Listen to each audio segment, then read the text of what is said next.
जैसा कि कल से जो सप्ताह प्रारंभ हुआ, हमने एक विशेष टॉपिक पाचन व निष्कासन तंत्र के दोष, उन पर चर्चा हमने कल से प्रारंभ की।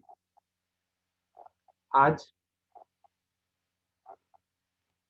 या कल का जो टॉपिक था हमारा, वो पेट से संबंधित रोग हमने आपके साथ साझा किए। आज का जो हमारा विषय है वह मधुमेह की पूर्व अवस्था और मधुमेह रोग। उस पर चर्चा करने के लिए आज मेरे साथ लक्ष्मी पांडे जी होंगी और साथ ही साथ रेखा श्रीवास्तव जी भी हमारे साथ जुड़ेंगी। तो आइए आज की साधना प्रारंभ करते हैं। सबसे पहले मधुमेह के बारे में जानते हैं कि भी मधुमेह क्या होता है। मधुमेह, जिसे हम साइलेंट किलर भी कहते हैं, स्लो पॉइजन भी इसे कहा जा सकता है। ये एक चयापचय का रोग है। पाचन तंत्र की खराबी के कारण ये रोग उत्पन्न होता है। आप टांगे सीधी कर लीजिए, सूक्ष्म अभ्यास भी करते रहेंगे और साथ ही साथ कानों को मेरी बातों पर भी लगा कर रखेंगे। आप दोनों टांगे सीधी कर लीजिए, दोनों हाथ कमर के पीछे। सूक्ष्म अभ्यास बहुत महत्वपूर्ण भूमिका होती है सूक्ष्म अभ्यासों की मेरे जोड़ों को लचीला बनाने में। दोनों हाथ कमर के पीछे, धीरे धीरे अपने पैरों की उंगलियों को चलाइए। उंगली नमन कहते हैं इस क्रिया को। इससे मेरे तलवे भी प्रभाव में आएंगे। केवल उंगलियों को सीधा कीजिए, मोड़िए, सीधा कीजिए, मोड़िए, बस यही क्रिया करनी।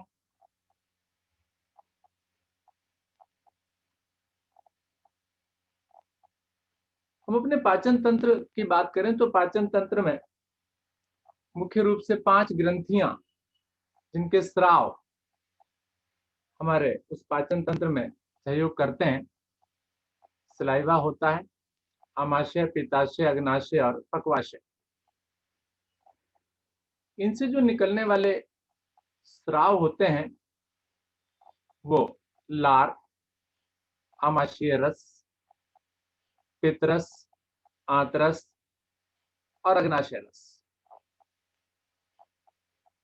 इन सभी में से अगर किसी का भी स्राव में कुछ डिस्टरबेंस आ जाती है, कुछ गड़बड़ आ जाती है, तो उसके कारण हमारा पाचन दोषपूर्ण हो जाता है। उसमें किसी प्रकार के विकार उत्पन्न हो जाते हैं। पंजों को आगे पीछे करना प्रारंभ कीजिए। श्वास भरकर अपनी ओर और श्वास छोड़कर बाहर की। बंद आंखों में रीढ़ को सीधा रखते हुए क्रिया को दोहराते रहे। अनेक प्रकार के रोग उत्पन्न हो जाते हैं यदि इन अंगों में या इन स्रावों में किसी प्रकार की दोष उत्पन्न होता है। और विशेष आज का विषय जो हमारा मधुमेह है, उसके लिए जो जिम्मेदार है वो हमारा अग्नाशय, पैनक्रियाज जिसे हम कहते हैं। पंजे आगे पीछे करते रहें। पैनक्रियाज जिसके बारे में कहा गया कि एक ग्रंथि है, गुलाबी रंग है, लगभग 80 ग्राम के आसपास वजन है इसका, 15 सेंटीमीटर लंबी और 7.5 सेंटीमीटर चौड़ाई वाली, इंसुलिन का स्राव छोड़ती है। और इंसुलिन क्या करता है? हमारे शरीर में जो शर्करा की मात्रा हम खाते हैं उसके डाइजेशन के लिए रिस्पॉन्सिबल होता है। वापस आ जाएं, दोनों हाथ घुटनों पर रखें, दाहिनी टांग को घुटने से मोड़ें, खड़ा करें उसे, घुटने के नीचे पकड़ बनाएं, श्वास भरें और टांग को सीधा कर दें, बिल्कुल सीधा कर दें, घुटने के नीचे हाथों से पकड़, दोनों हाथों से टांग को सीधा कर दें, ऊपर तक उठा दें, सीधा करें घुटना, श्वास छोड़ें, धीरे धीरे घुटने को मोड़ें, एड़ी को आसन से लगाते हुए ले जाएं अंदर तक, एड़ी शरीर से लगा दें, फिर से श्वास भरें और सीधा करें, दोहराएं इस क्रिया को, साइकिलिंग,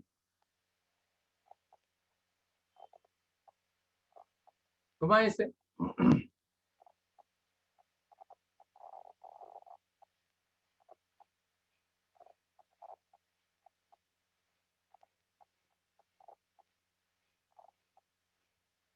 ये इंसुलिन उस शर्करा को ऊर्जा में परिवर्तित करने की क्षमता रखता है।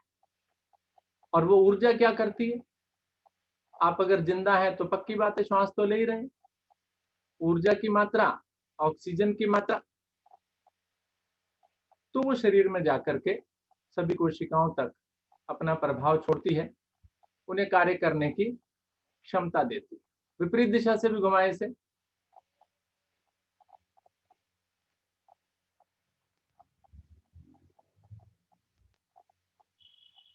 अभी जो अग्नाशय हमारा है, पैनक्रियाज जो है, इसका जो स्राव जिसे आप इंसुलिन कह रहे हैं, वो अपने आप ऑटोमेटिकली नियंत्रित होता है अगर सामान्य है आपका शरीर तो,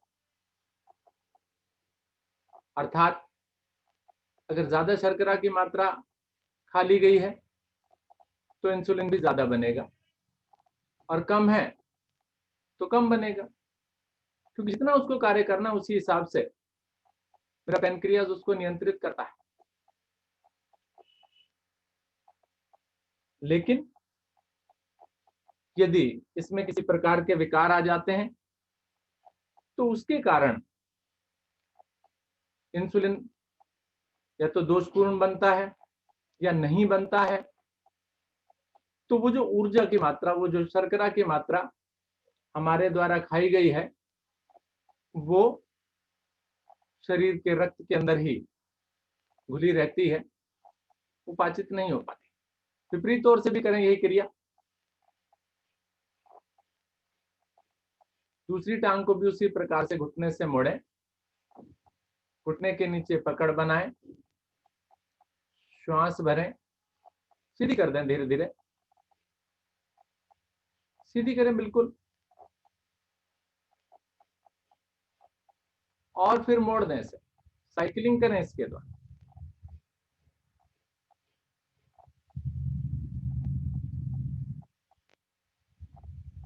अग्नाशय की बीटा कोशिकाएं इंसुलिन नाम के हार्मोन का निर्माण करती हैं, उत्पादन करती हैं, और जैसा कि मैंने बताया ये कम या ज्यादा अपने आप ही होता है आवश्यकता के अनुसार।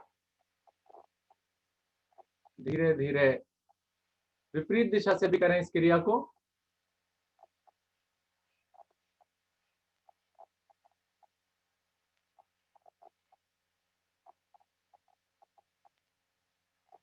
वापस आ जाएं,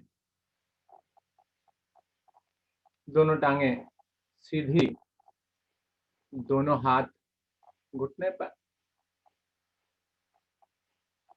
दोनों हाथ घुटने पर,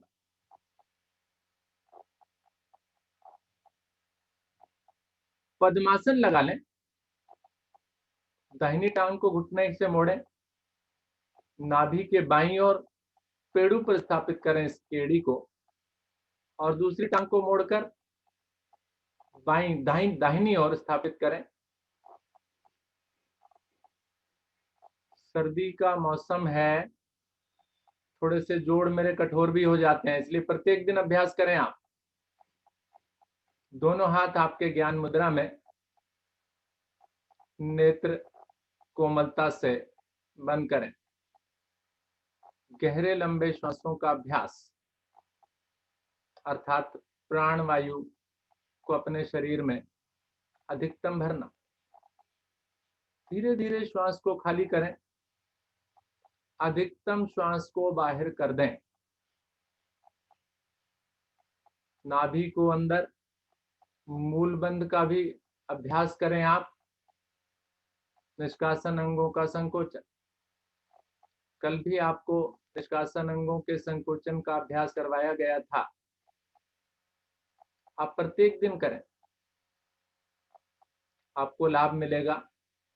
दोहराएं इस क्रिया को बार बार। अब भरें श्वास को, नाभि को ढीला करें, मूलबंध भी खोल सकते हैं, लगाकर कर सकते हैं। दोहराइए बार बार। गहरा लंबा श्वास भरें और गहरा लंबा ही खाली करें। अधिकतम प्राणवायु एकत्रित करें, विकारों को बाहर निकालें।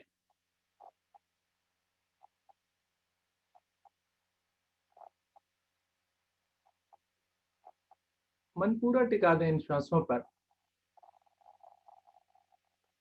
बिल्कुल एकाग्र होकर क्रिया को करेंगे, मन शांत होगा, तनाव कम होगा। तनाव को भी जिम्मेदार माना गया इस मधुमेह की कमी का या मधुमेह के विकार का। ऐसा नहीं है कि ये मधुमेह की जो स्थिति है एकदम से आ जाती है। उस मधुमेह की पूर्व अवस्था भी रहती है, जिसके बारे में कई बार हमें ज्ञान ही नहीं होता, बल्कि ज्ञान होता ही नहीं। मधुमेह की पूर्व अवस्था किसे कहा गया? यह वह अवस्था है जब व्यक्ति के रक्त में शर्करा का स्तर सामान्य से ज्यादा है, यानी नॉर्मल नहीं, जितना होना चाहिए उससे ज्यादा है, लेकिन इतना भी नहीं है कि हम उसको डायबिटिक बोल सकें कि वो मधुमेह का रोगी है और उसे टाइप 2 डायबिटीज के अंतर्गत रख सकें। और लंबे समय से ये स्थिति बनी हुई है। पता तो तब चलता है जब कुछ लक्षण दिखाई देने प्रारंभ हो जाते हैं। अधिक प्यास लगने लग गई, धीरे धीरे वजन कम होना शुरू हो गया, थकान का अनुभव होना शुरू हो गया, काम ज्यादा किया नहीं, थकान होने लग गई, ब्लड प्रेशर हाई रहने लग गया, लिपिड प्रोफाइल कराया तो वो भी ठीक नहीं आया। तो ये पूर्व अवस्था है। तो आपको चेक करना चाहिए या हमें जागृत हो जाना चाहिए कि शायद ये मधुमेह की अवस्था है। तो ऐसी स्थिति में हम इसको और आगे बढ़ने से रोक सकते हैं।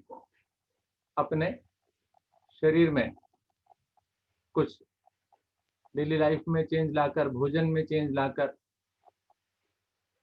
इस पूर्व अवस्था को वहीं रोक सकते हैं आगे बढ़ने से, यानी मधुमेह के रोगी बनने से रोक सकते हैं। श्वासों को सामान्य करें आप, शांत बैठे,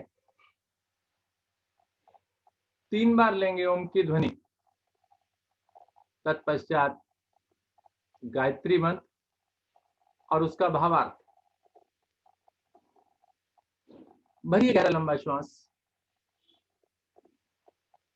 ओ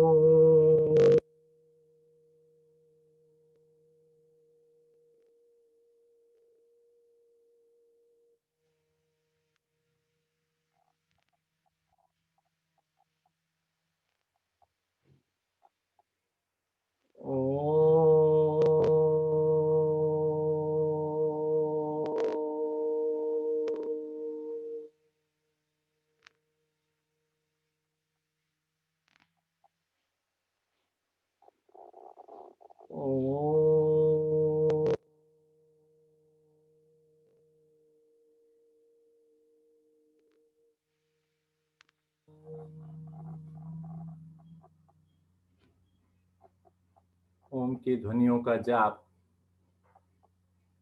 ओम का गुंजन, ओम का नाद जब मैं मस्तिष्क में सुनता हूँ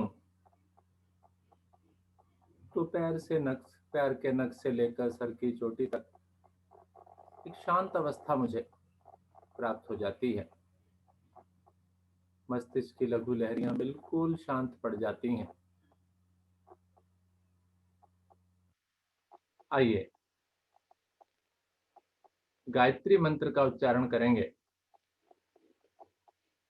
ओम भूर्भुवः स्वाहा तत्सवितुर्वरेण्यं